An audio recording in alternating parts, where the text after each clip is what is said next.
بسم الله الرحمن الرحيم. وما كان لمؤمن أن يقتل مؤمنا إلا خطأ ومن قتل مؤمنا خطأ فتحرير رقبة مؤمنة ودية مسلمة إلى أهله إلا أن يصدقوا صدق الله مولانا العظيم. مخکې آیتونو کې د جهاد متعلق تفصیلی تذکره وشوه. دغه شان په ضمن کې منافقینو تذکره هم وشوه. په دې اوږد آیات کې دغه شان اول آیات کې د قتل کوم احکامات دي مغا ذکر کوي. عموما مخکې مو درته هم غالبا دویمې سپارې کې د قتل اقسام او تعریف او سزا مخکې غالبا ذکر شوي وو. اوس هم راغلو تذکره به بیا وکړو. قتل دا په درې قسمه باندې دی. یو دی قتل عمد، یو دی قتل شبه عمد، یو دی قتل خطا. قتل عمد هغې ته وایي چې یو انسان لګی شي بل انسان په داسې شیز باندې ووهي چې هغه شیز باندې عموما قتل واقع کیږي. لکه مثال کې طور باندې ټوپک شو، تمباچا شوه، چکو شو، دی باندې چې یو کس ته ووایي نو هغه غالبا قتل څه شی کیږي؟ واقع کیږي. یو دی قتل شبه عمد. قتل شبه عمد تعریف داغه دی او قتل عمد حکم داغه دی څوک څه هم دغه کار وکړو، داسې قسم قتل وکړو نو قصاص به ونه هم اخیستل کیږي، که قصاص نه وي نو دیت به ونه اخیستل کیږي.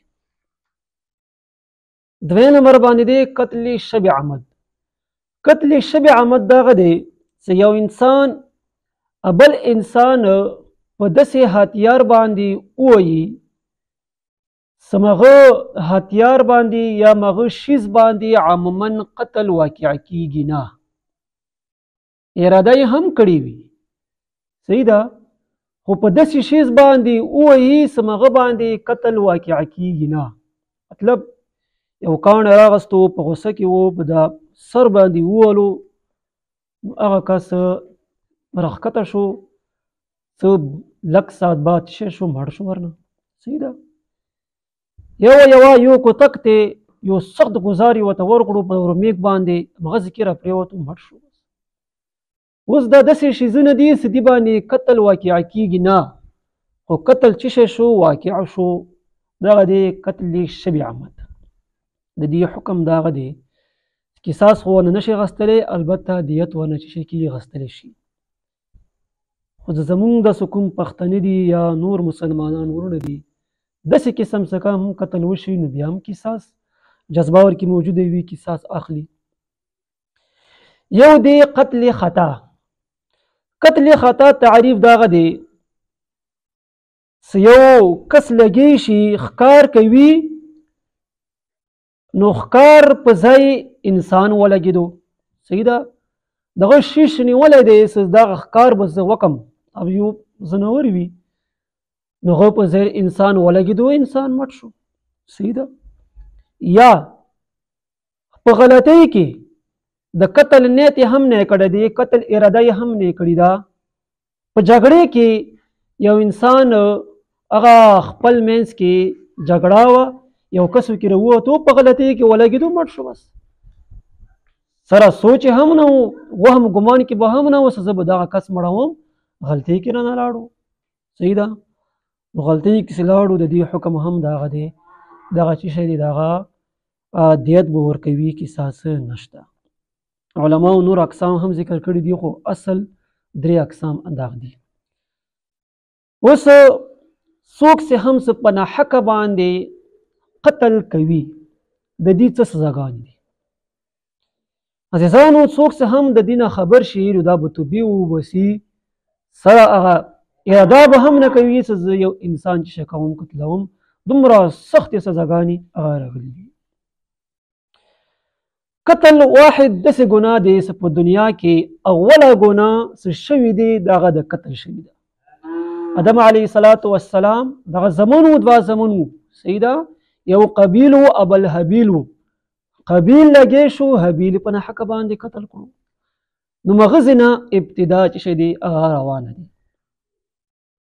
دغه شان قیامت په ورځ باندې حقوق العباد کې به الله جل جلاله اوله فیصله به د وینو تویولو باندې به کوي هغه انسان بره مخته کې څوک چې په ناحقه باندې وینې توی کړي وي په ناحقه باندې قتل عام یې کړی وي هغه بره مخته کې څه تر مخکې شا تاسو زه ول حساب کوم چا سره الله جل جلاله حساب وکي هغه بیا دغه ګمان نه کوي چې زه به چې جنت ته لاړ شم الله دې زمونږه اندسې قسم عمل نه وساتي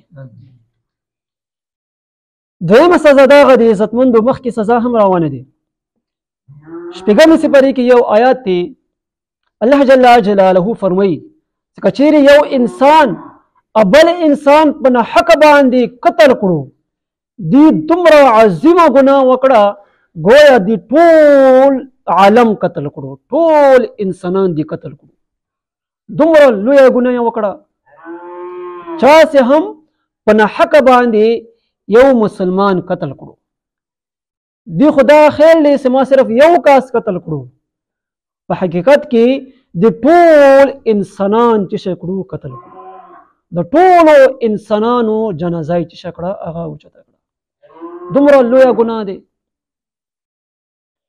دغه شان نبی علیه الصلاۃ والسلام یو بل روایت دی چې چیرې اسمان والا څومره هم مخلوق دی د دنیا والا څومره هم مخلوق دی دغه ټول د یو مسلمان بنده په قتل کې ملوث وي شریک وي الله جل جلاله دغه ټول خلق اسماني دي کا دنیا کې دي ټول خلق به جهنم ته وغورځي ټول خلق یو کاس لحاظ به هم نه کوي تمره سخت ګناه دی د ټول مخلوق هم صرف یو مؤمن په قتل کې شریک شي الله جل جلاله هغه ټول مخلوق به جهنم ته وغورځي تمره سخت ګناه دی څوک چې په ناحق باندې شي کوي یو انسان شي کوي قتلوي نن سبا کې خو دغه قتلونه دومره آسان شوي دي لکه څنګه چرګې مړیږي چرګونه هم زیات هغه انسانانو چې دي قتلونه چې دي هغه آسان شوي دوی ته پته نه لګي دغه شان عزتمند مسلمانانو قیامت په اخري علامو کې به یو دا علامه هم وي یو انسان به بل خپل ګوند به چې کوي قتلوي به دغه شان خپل ورور به قتلوي دغه شان خپل خپلوان به چې کوي قتلوي نبی علیه الصلاۃ والسلام فرمایي قیامت به وره پارې نه قائم کیږي څوره پرې سه یو انسان خپل کوم څه خپلوان دي دغه قتل کی دغه شان خپل ورور قتل کی دغه شان خپل ګاونډیان قتل کی وره پرې به قیامت شي کیږي نه واقع کیږي نو راشه اوس دغه شی نن رغلی دی که نه دی کور ته هم دغه رغلی دی ورور لګی شي خپل ورور قتل کی تربور لګی شي خپل تربور قتل کی صحیح ده مسلمان لګی شي بل مسلمان په ناحق باندې قتل کی صرف په لګو پیسو په عوض باندې څومره ډیر زیات قتلونه کیږي پته هم نه لګي چا وکړو بس ودرې زغامي بیا ورک شي بیا دومره لویه ګناه دی دغه شان نبی علیه الصلاۃ والسلام فرمایي الله جل جلاله ته د ټولو مسلمانانو کې مبغوث ترین کسان څوک دي درې کسان هغه الله جل جلاله ته مبغوث ترین خلق دي یو انسان دغه دی په حرم شریف کې زیادتی کوونکی وي حرم شریف دا خو یقینا امن والا ځای دی یو کس لګی شي حرم شریف کې فساد جوړوي فساد کوي دغه کس الله جل جلاله په نسبت ډیر زیات مبغوث دی بل انسان هغه دی چې په اسلام کې جاهلیت طریقې چې شي کې دا غلطوي په اسلام کې دغه کس الله جل جلاله په نسبت کې چې ټولو نه مبغوث دی یو کس په اسلام کې وي، اسلام یې راوړی وي، اسلام تر زندګۍ دغه نه تېروي، جاهلیت څه کومه طریقې دي نو هغه څه شی کوي خپلوي. دغه هم الله جل جلاله په نسبت باندې ټولو کې مبغوض خلک دي. دریم هغه خلک دي څوک چې په ناحقه باندې څه شی کوي قتل عام کوي، په ناحقه باندې یو مسلمان څه شی کوي قتلوي، دا هم الله جل جلاله په نسبت باندې ټولو نه مبغوض ترین خلک دي. دغه شان څوک چې په ناحقه باندې قتل کوي الله جل جلاله هغه سزا ذکر کوي، ثواب ذکر کوي ان شاء الله. اوله سزا دغه دی فجزاؤه جهنم خالدا فيها. څوک چې هم په ناحقه باندې یو مؤمن قتل کړي دې لپاره جزا جهنم دی، سزا به ورکړي همیشه همیشه وي.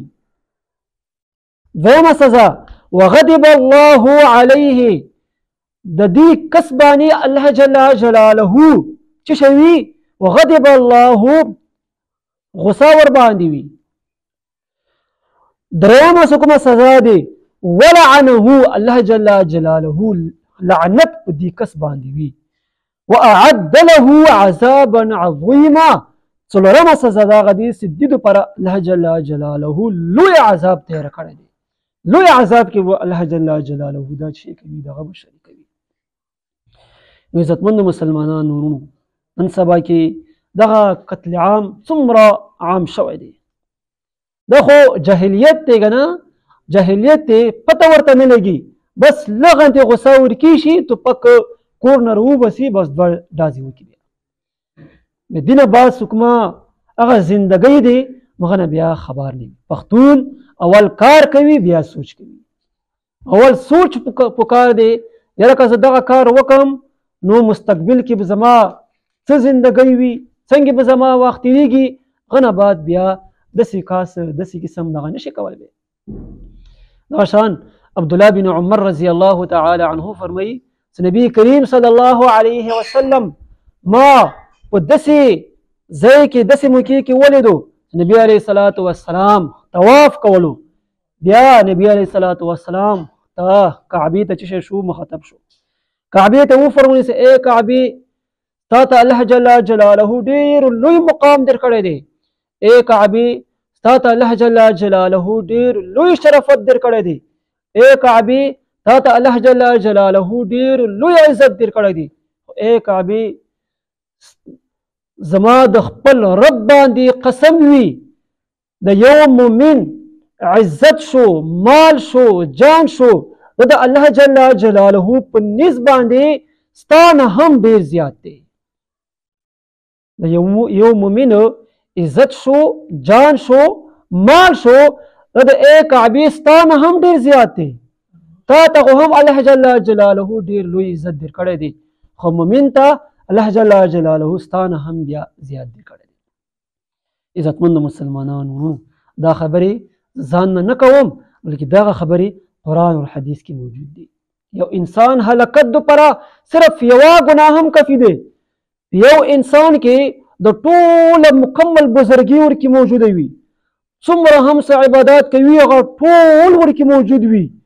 سره یو انسان کې صرف یوه ګناه ورکې موجوده وي، بس دا د هلاکت دپاره دا چې دغه کافي دی. نبی علیه الصلاة والسلام فرمایي هغه کومه ګناه دی؟ هغه ګناه دی چې یو انسان لګی شي بل انسان دغه ځان نه ټیټ وګڼي، بس بعزته یې وګڼي، سپکه یې وګڼي او توهین یې وکړي. دغه داسې یوه ګناه دی چې دغه هلاکت دپاره دغه صرف یوه ګناه هم کافي ده. بس عزتمند مسلمانانو څومره انسان ته الله جل جلاله څومره لوی مقام ورکړی دی. دې د وجې نه موږ ته هم دغه پکار دي چې موږ د خپل وجود نه نورو خلکو ته هغه تکلیف ملاو نشي. قتل خو ډېره لرې خبره دی، چاته تکلیف هم موږ ونه رسوو. هغه تذکره الله جل جلاله کوي. اول د قتل خطا ولا تذکره کوي، نور بیا قتل عمد تذکره کوي. الله فرمایي سند مناسب یو مسلمان لره ان یقتل مؤمنا څه قتل کړي یو مؤمن الا خطأ مگر په خطا سره. صحیح ده. درې صورتونو کې د مسلمان قتل دا چې شی دی دغه جایز دی. یو صورت دغه دی چې یو انسان په ناحقه باندې قتل عمد وکړو، اوس دغه مسلمان قصاص په طور باندې دغه مسلمان ته څه شی کوي؟ قتلولی شي. شریعت اجازه درکړی دی دغه شی کا قتل کړه. دویم صورت دغه دی چې یو انسان شادي شده دی، واده هم کړی دی، پردۍ ښځې سره څه شی وکړه؟ زنا یې وکړه. اوس اسلامي حکومت دی، نو داسې انسان دغه قتلول سنګسار کول د څه شي دي؟ دغه جایز دي، شریعت اجازت ورکړی دی. دریم صورت دغه دی چې یو مسلمان وي خو دغه څه شي کفر ته وړي، مرتد شي، کافر شي. اوس داسې قسم کوم مسلمان دی خپله کلمه خپل اسلام یې پرېږدولو بل دین ته لاړو، نو د دې قتلول د څه شي دي؟ شریعت هغه جواز ورکړی دی. دې نه علاوه هر قسم مسلمان وي نو قتل کول د څه شي دي؟ هغه ناجایز دي. تاسو خپله سوچ وکئ چې زموږ دغه بعض مسلمانان بل مسلمانان قتل کوي، دغه صورتونه ورکې نه وي خو بیا څه شی کوي؟ بیا هم قتلوي. نو الله جل جلاله فرمایي الا خطأ، مگر خطا په صورت کې انسان سا خطایی وشي، خطا په صورت کې شي قتل شي. ومن قتل مؤمنا خطأ، څوک چې هم قتل کړي یو مؤمن خطأ په غلطي سره، و د دې ولا څه سزا؟ فتحرير رقبة مؤمنة، نو آزاد کړي یو آزاد غلام. سیدا ودیت مسلمة، سیدا یا د دیت ادا کی الى اهله خپل وارثانو ته، الا مگر ان يصدقوا، ورسولا طرفا داغه اعلان وشو مونږ کوم قاتل دی دغه مونږ معاف کړو، بیا هغه دیت نشتا. بس مرو بیا سبا وی واخر دعوانا الحمد لله رب العالمين. لا اله الا انت سبحانك اني كنت من الظالمين. رب اشرح لي صدري ويسر لي امري واحلل عقدة من لساني يفقهوا قولي. اللهم اغفر للمسلمين والمسلمات والمؤمنين والمؤمنات. اللهم انك عفو تحب العفو فاعف عني. وصلى الله على خير خلقه محمد واله